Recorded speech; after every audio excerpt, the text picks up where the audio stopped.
Hello, I'm Sarah from Fast Fashion Therapy. My colleague Ella and I, we teach people to repair their clothes rather than always buying new and repairing something you already have in the wardrobe.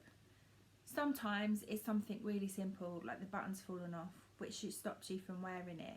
So today we're going to keep it simple. I'm going to run through the different types of buttons and how to sew them back onto your garments. To sew on a button, we don't need much equipment.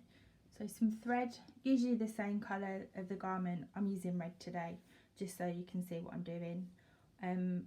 Some sharp scissors and some needles. A variety of sizes is quite handy because some of the buttonholes can be really small. I also like to keep a jar of buttons. So sometimes you'll get a garment that has a little pack of buttons. I save those, take them out of the plastic and put them in the jar for another day. Buttons come in millions of different designs and colours, but usually the features just narrow down to about 4 or 5. So with this one we've got 2 holes, then we have 4 holes. This one has a shank, which you can see a bit closer there.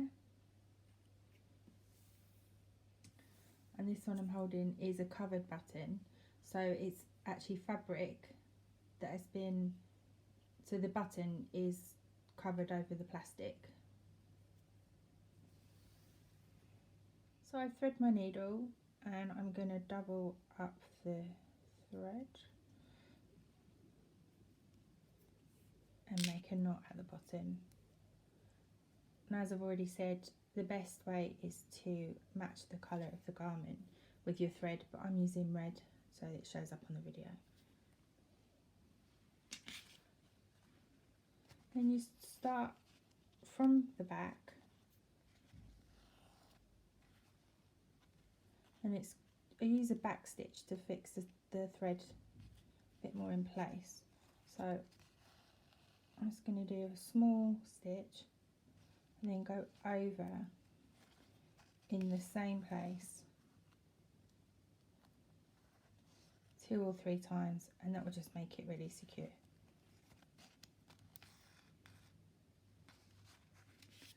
Once we've got that far, then choose the button,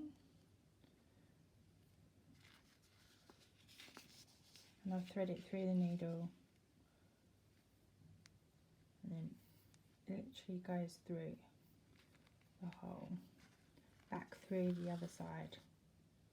I'm going to show you the different types of buttons with a different number of holes. So I've already started some of these ones. So this is the 2 hole. I've already made a start, but I'm going to go back through from behind. It's coming through one hole, over into the other hole, and back through and through the other side. Now I probably would fix this on a few more times, especially as a bigger button, it's more likely to be on a jacket. But if I'd done that a few more times and then to secure, I would just do what I did to start off, and that's to do another back stitch.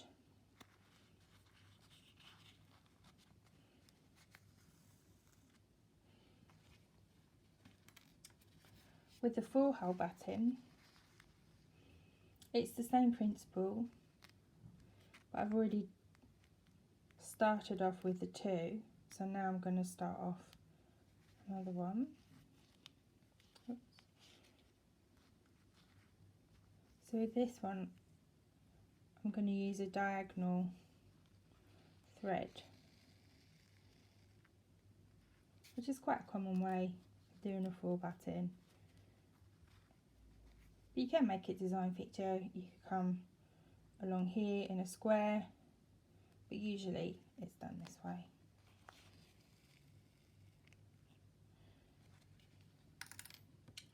With a shank,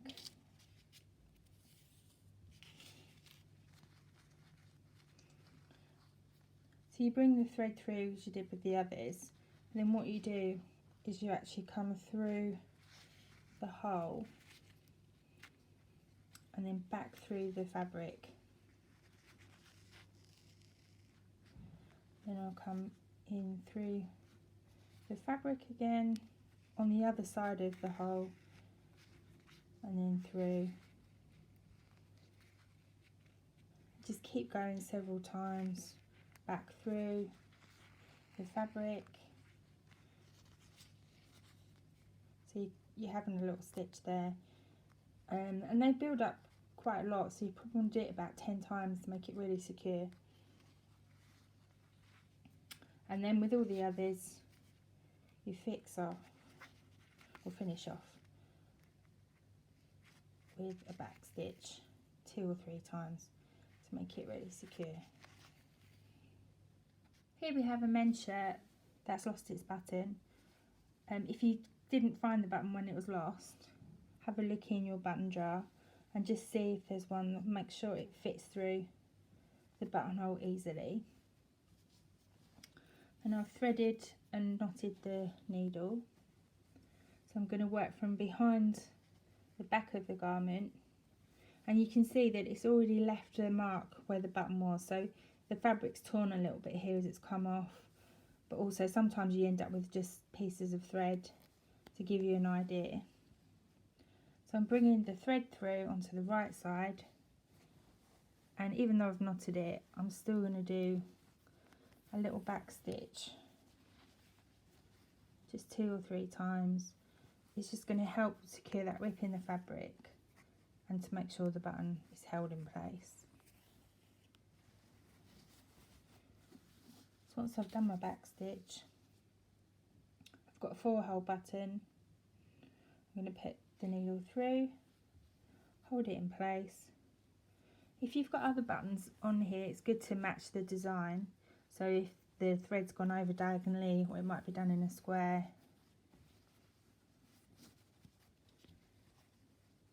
I'm going to do this one diagonally. If you're finding it difficult, especially it's a small button, it's difficult to find the hole, you can just put it through first, the fabric first, and then put the button over it, especially when you first start and the thread's not too tight.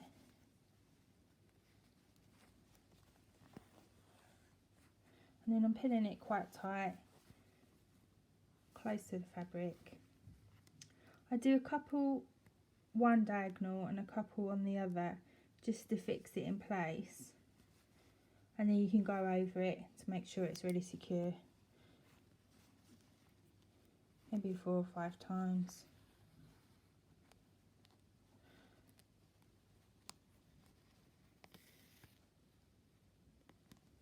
So I would have done that 4 or 5 times to make sure it's really secure, and then I'll do a back stitch to fix the thread. And find my scissors and trim off the excess threads.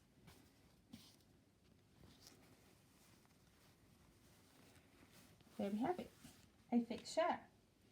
If you have any questions or you'd like to know more about our workshops, then please get in touch on hello@fastfashiontherapy.co.uk. Thank you.